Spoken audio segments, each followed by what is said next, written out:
저는 여러분들과 함께 기독교 신앙의 대주제를 담은 구절을 설교하게 되어 기쁨이 넘칩니다.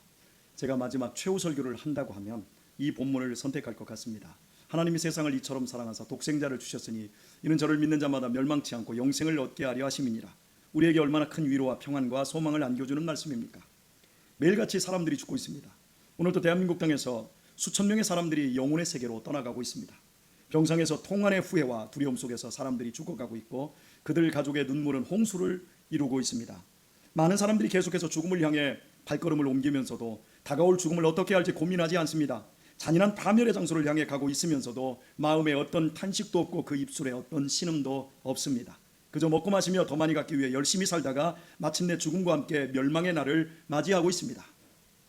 우리 모두도 그런 날을 맞이하게 될 것입니다. 이런 불쌍한 인간들을 위해 하나님의 영원한 독생자께서 동정녀 마리아의 탈을 빌려 세상으로 오셨습니다. 그분은 슬픔의 삶을 사셨으며 끝내 말로 표현할 수 없는 고통이 수반된 죽음을 당하셨습니다. 그것은 모든 인류의 죄에 대한 징벌이었으며 뉘우치며 그리스도께 나오는 자들의 속죄를 위한 것이었습니다. 그분의 부활은 당신을 믿는 자들을 멸망치 않고 영생 주시기로 약속한 하나님의 완전한 약속의 성취였습니다. 오랜 세대를 거치는 동안 하나님께서는 줄곧 당신이 인류에게 주실 선물에 대해 구약 성경에서 증거하셨습니다. 하나님은 그분의 독생자를 인간의 희망이자 택하신 백성들의 영원한 유업으로 말씀해 오셨습니다. 구약의 모든 희생 제물들은 그분의 은혜의 선물에 대한 그림자였고 그 선물의 본체는 예수님이셨습니다. 그래서 저를 믿는 자마다, 즉 예수님을 믿는 자마다 멸망치 않고 영생을 얻게 하려 하심이라가 완성된 것입니다. 여러분, 썩어 문드러질 육체의 고깃덩어리만을 위해 살던 우리들이 어떻게 믿음의 삶을 살게 되었을까요? 세상이 전부인 줄만 알고 살던 우리가 어떻게 거듭나서 하나님을 아버지라 부르는 이 자리에 있게 된 것일까요?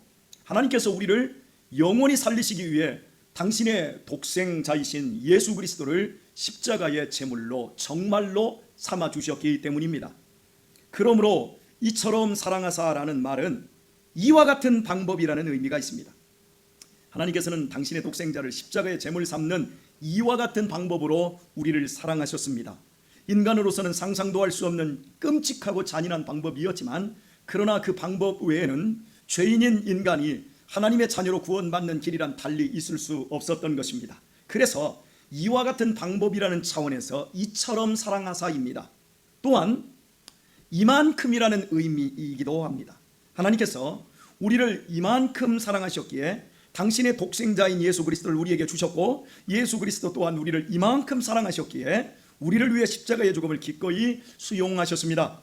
그래서 우리는 십자가라는 방법을 통해 하나님의 사랑의 극치를 만날 수 있게 되었습니다.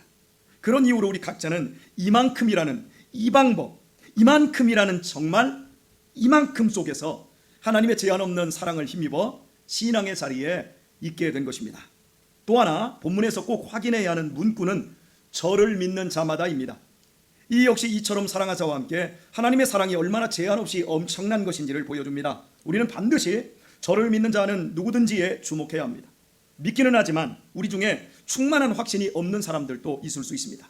우리의 믿음이 겨자씨처럼 작을 수도 있습니다. 그러나 만일 어린아이 같은 믿음이 있다면 그 믿음으로 구원을 받을 것입니다. 비록 그 믿음이 현미경으로 봐야 할 정도로 작은 믿음이지만 그럼에도 하나님께서는 그것을 보시고 믿는 상을 주사 멸망치 않고 영생을 얻게 해주십니다. 믿음에 어떤 단서를 두지 않았다라는 사실을 기억하십시오. 오직 그냥 믿는 자입니다. 온전하게 믿는 자마다 구원받는 것 아닙니다. 신실하게 믿는 자마다 구원받는 게 아닙니다. 목사님처럼 믿어야 구원받는 거 아니고요. 장로님처럼 믿어야 구원받는다 하지 않았습니다. 누구나 그를 믿는 자마다 구원받습니다. 오직 그를 믿는 자마다입니다. 단서 없다라는 것을 기억하셔야 합니다. 부끄럽게 믿든 모자라게 믿든 믿는 자입니다. 누구나 믿는 자는 구원을 받습니다. 그래서 저를 믿는 자마다입니다.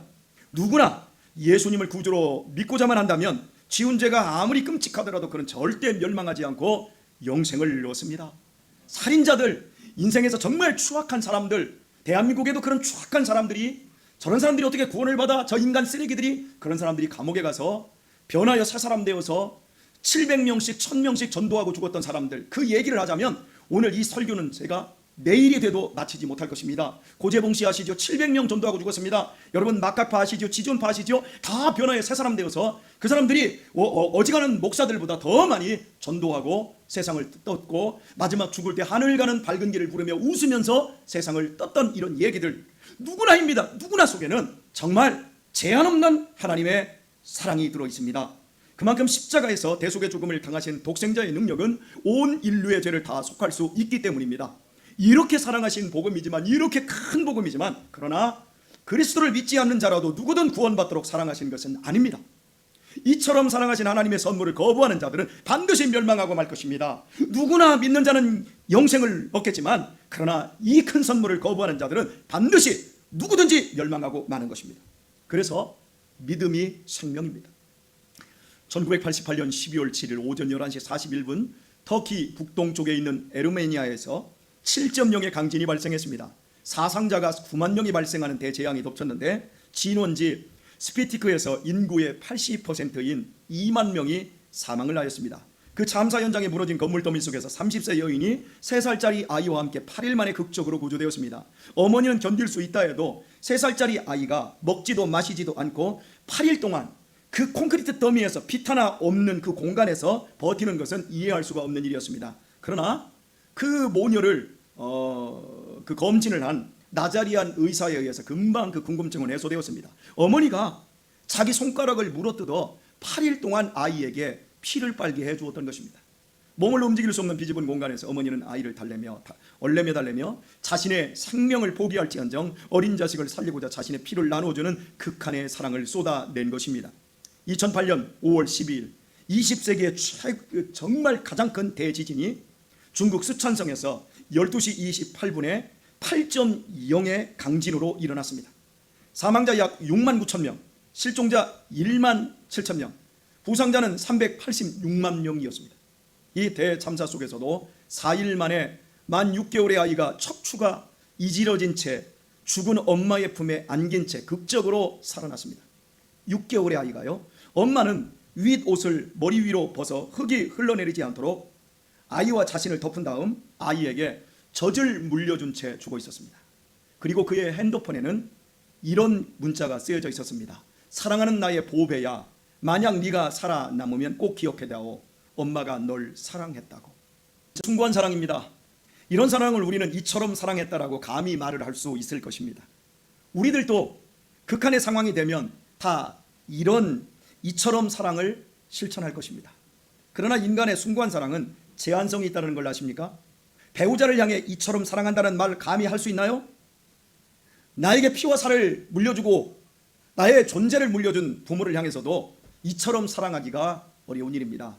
오직 자식을 위해서만 이처럼 사랑한다고 할 수 있어요. 그것도 품 안의 어린 자식에 한해서일 뿐입니다. 인간의 사랑은 자기중심적이고 이기적이어서 자기 감정의 지배를 벗어날 수 없습니다. 아무리 지금 현재의 사랑이 고귀하고 진실해도 그 사랑은 반드시 변질되게 되어 있습니다. 이처럼 사랑한 어린 자식이 품을 떠나면서부터 사고뭉치로 바뀌어갈 때 그 부모의 마음이 어떻게 변합니까? 다 큰 자식의 탈선으로 가슴이 찢어지는 고통을 겪으며 후회하는 부모들이 우리 한국 땅에 수만 명이 넘습니다. 사람이 이처럼 사랑한다는 말은 오직 제한적인 자녀, 그것도 품 안에 들어있는 그 짧은 한때에 불과할 뿐입니다. 그러나 하나님께서 우리를 이처럼 사랑하신 그 사랑은 그 대상에 있어서 제한이 없고 또한 영원합니다. 누구나 아들을 믿는 자는 영생을 얻습니다. 그가 살인자라도 강도라도 예수님을 믿으면 반드시 영생을 얻습니다. 그가 누구이든 상관하지 않습니다. 누구든지 주의 이름을 부르는 자는 구원을 얻는다고 분명히 약속되어 있습니다. 그 누구든지의 범위에 대해 로마서는 하나님과 원수되고 우리가 아직 죄인되고 우리가 아직 연약하여 하나님을 모를 때 그리스도께서 우리를 향한 하나님의 사랑을 확증하셨다고 약속해주고 있습니다. 참으로 기가 막힌 사랑인 겁니다. 뿐만 아니라 하나님의 제한 없는 사랑은 시간적으로도 영원한 사랑입니다. 요한복음 13장 1절 말씀은 이렇습니다. 6월절 전에 예수께서 자기가 세상을 떠나 아버지께로 돌아가실 때가 이른 줄 아시고 세상에 있는 자기 사람들을 사랑하시되 끝까지 사랑하시니라. 세상에 있는 자기 사람들을 사랑하시되 끝까지 사랑하시니라. 이 끝은 죽음이 아닙니다. 죽을 때까지가 아닙니다. 죽음은 성도에게 끝이 아닙니다. 세상 사람들에게는 끝이지요. 그러나 우리에게는 끝이 아닙니다. 육신의 때를 넘어 영혼의 때가 시작되는 하나님의 참사랑을 경험하는 새로운 장소의 이전일 뿐입니다. 바로 그곳까지 주님은 자기 사람들을 사랑하십니다. 전에도 사랑하셨고 지금도 사랑하시며 미래에도 사랑하십니다. 신실할 때도 사랑하시고 게으를 때도 사랑하시고 얄미울 때도 사랑하시고 그리고 바를 때도 사랑하십니다. 하나님의 사랑은 변함이 없습니다. 이 세상이 다 지나가고 새하늘과 새 땅이 도래하는 때까지, 그리고 이후에도 영원히 하나님이 자기 사람을 사랑하시되 끝까지 사랑하십니다. 이 제한 없는 영원한 사랑을 저와 여러분이 받은 것입니다. 하나님이 우리를 이처럼 사랑하사 이 말씀이 저와 여러분의 사랑인 것입니다. 혹시 여러분은 냉동인간이라는 말을 들어보셨습니까? 만화 영화에 나오는 이야기가 아니라 실제로 냉동인간들이 있습니다. 1967년 미국을 시작으로 미국과 중국, 러시아에 현재 600명 이상이 냉동된 상태의 냉동 캡슐에 들어가 있습니다. 냉동인간은 현대의학으로 고칠 수 없는 병을 앓는 사람을 치료법이 나오는 미래까지 냉동시켜 놓는 것입니다. 그것이 냉동인간입니다.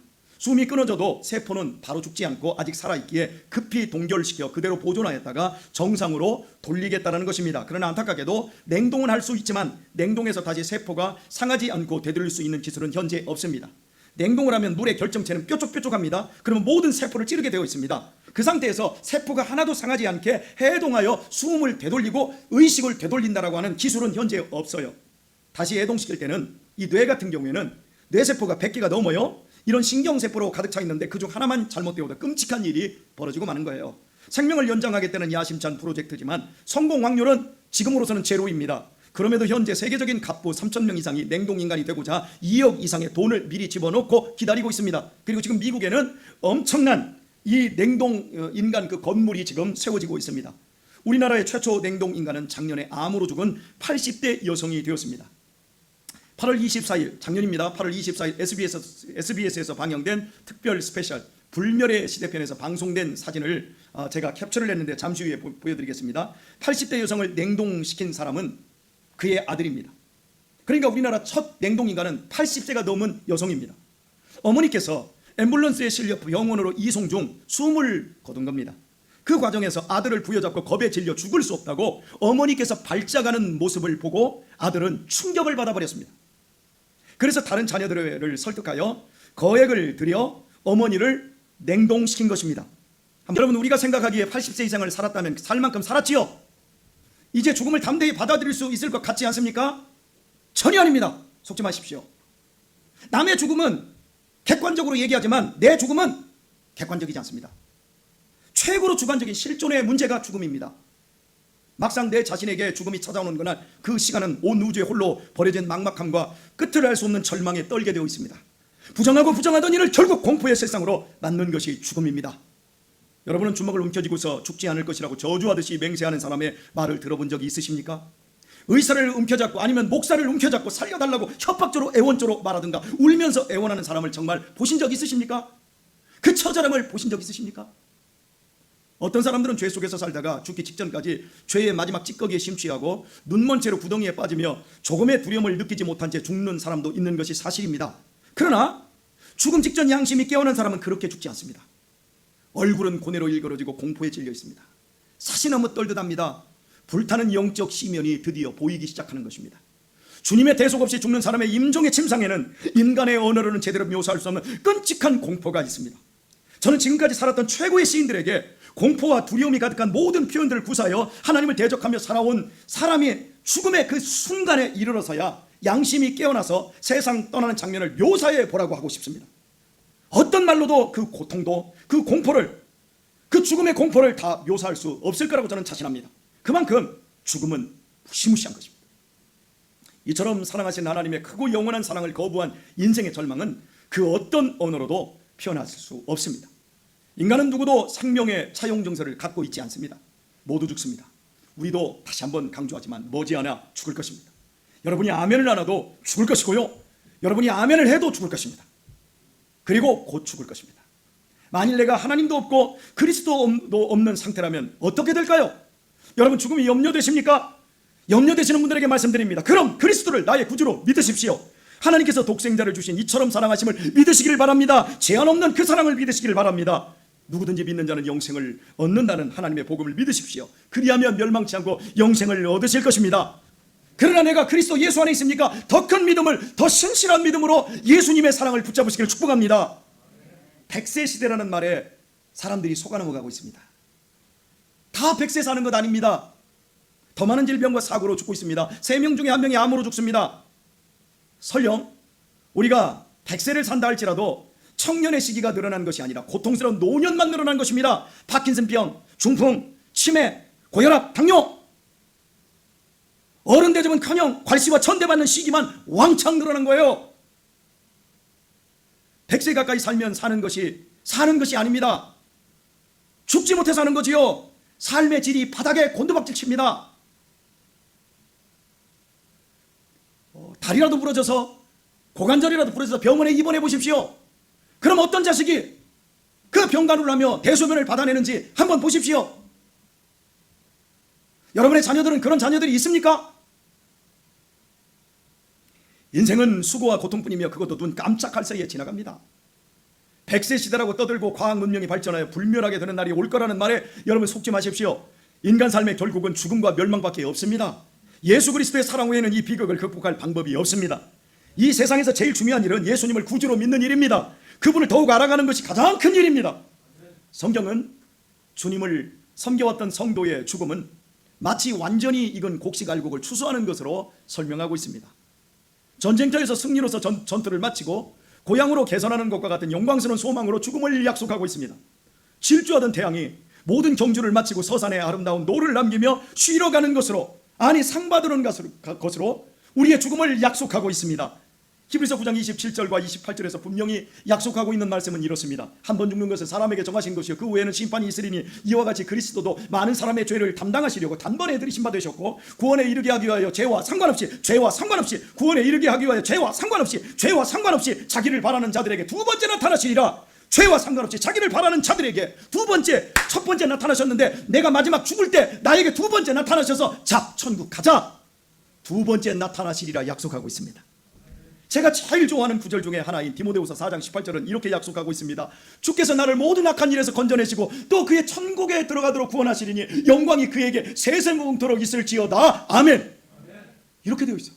제가 이 성경을 얼마나 좋아하는지 몰라요. 제가 노인 주간보호센터에 가서 항상 얘기하는 것, 주께서 나를 모든 악한 일에서 건져내시고, 여러분 지금 악한 일에 이 노년의 때에 이 악한 일을 다 당하고 계시지만 여러분 염려하지 마십시오. 그 악한 일에서 하나님이 건져내실 것이고 또 그의 천국에 들어가도록 구원해 주실 것입니다. 제가 이렇게 설교할 때마다 얼마나 감격하는지 모릅니다. 이것이 믿는 자에게 허락된 세상 사람과 다른 죽음입니다. 그러므로 이처럼 사랑하신 예수님을 믿고 여러분 자신을 의탁하시기를 바랍니다. 이렇게 하는 것보다 나의 죽음을 든든하게 하는 것이 없고, 그리고 기쁨이 없고 소망이 없고 자랑이 없습니다. 오늘의 말씀을 맺도록 하겠습니다. 여기 비틀거리는 걸음으로 무기력하게 매일같이 무덤으로 향하는 노령의 인생들이여, 오늘의 말씀을 마음에 새기십시오. 하나님이 이처럼 사랑하사 독생자를 주신 사랑은 바로 노령의 때에 처해 있는 여러분을 위한 생명의 복음입니다. 이제 20대에 갓 들어선 좌충우돌하는 사랑스러운 청년들이여, 본문의 말씀은 그대들에게도 해당됩니다. 여기 새싹 같은 어린이들이여, 여기 사춘기에 방황하고 있는 소년들이여, 오늘의 말씀이 소망과 기쁨이 되게 하십시오. 나는 아직 인생의 종착역이 구만리같이 남았다고 안심하면서 믿음에 대해 게으르지 마십시오. 이처럼 사랑하신 하나님께서 여러분을 마음껏 사랑하시고 여러분을 마음껏 축복하시도록 믿음의 믿음을 가지시길 바랍니다. 이 세상에서 가장 큰 행동은 이처럼 사랑하신 독생자를 주신 그 사랑, 그 진리를 붙잡는 믿음입니다. 이것이 가장 큰 행동입니다. 그 믿음의 행동은 여러분이 죽으라고 일구는 스펙들을 능가하는 엄청난 축복입니다. 앞이 보이지 않습니까? 앞이 보이지 않고 여러분의 인생에 대해서 자신이 없습니까? 예수 그리스도의 복음을 붙잡으시기를 축복합니다. 그것이 가장 여러분의 인생을 안전하게 가꾸는 길입니다. 구경만 하는 믿음 말고 믿음의 실상을 가지십시오. 믿음의 열심을 내십시오. 여러분의 믿음대로 되어질 것입니다. 영생은 죽어서 얻는 것이 아니라 지금 믿음으로 동참하는 것입니다. 우리 유신이가 어제 잊지 못할 날을 맞이했습니다. 드디어 유신이가 제가 장기를 가르친 5년 동안 장기를 꾸준히 두었는데 어제 저를 처음으로 이겼습니다. 지난주에 한 번 저하고 비겼거든요. 근데 어제 저를 이겼어요. 제가 밤 9시가 넘어서 눈이 충혈되고 너무 피곤해서 머리도 안 돌아가서 대충 두기는 했지만 어제 이겼어요. 제가 여러분에게 이 말씀을 드린 이유는 이렇습니다. 유신이가 아버지를 넘을 것이다라는 믿음을 갖고 계속해서 힘들지만 장기도 두고 동생들하고도 또 장기 두고 이랬으니까 오늘 저를 어제 이길 수 있었던 거예요. 믿음은 여러분 그런 거예요. 믿음의 실상을 가질 때까지 여러분 믿음에 대해서 힘을 내셔야 합니다. 내 자신이 스스로 구원을 만들어낼 수는 없겠지만 예수님을 구원하시는 나의 주인으로 믿을 수는 있지 않습니까? 내가 스스로 영생을 살 수는 없지만 이처럼 사랑하사 독생자를 주셔서 멸망치 않고 영생을 얻게 하시는 하나님을 믿을 수는 있지 않습니까? 내 마음이 돌같이 굳어있다 할지라도 성령님이 내 마음을 바꾸어 주실 수 있음을 믿을 수는 있지 않습니까? 이처럼 사랑하신 예수님을 믿으면 멸망할 일이 없습니다. 이 세상에서 아무리 어렵고 거친 인생이 된다 할지라도 어떤 경우에도 승리하며 살게 될 줄 믿습니다. 믿는 누구나 속에 여러분의 이름 석자가 포함되게 하십시오. 부디 지혜로움으로 이처럼 사랑하신 하나님의 크고 영원한 생명의 수혜자가 다 될 수 있기를 예수님의 이름으로 축원드립니다.